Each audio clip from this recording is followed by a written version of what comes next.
You ask Tiger to solve. This deals with linear equations with one unknown.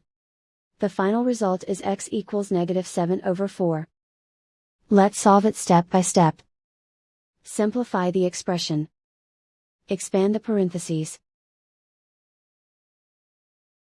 Simplify the arithmetic.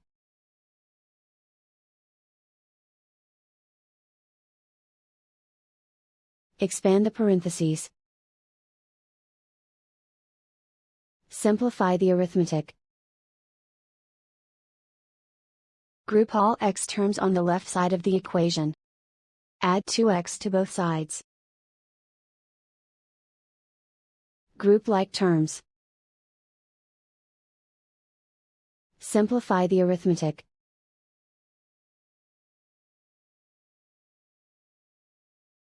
Group all constants on the right side of the equation. Subtract 7 from both sides.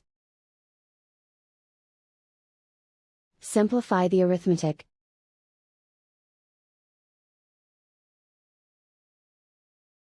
Isolate the x. Divide both sides by 4. Simplify the fraction. And so the final result is x equals -7/4.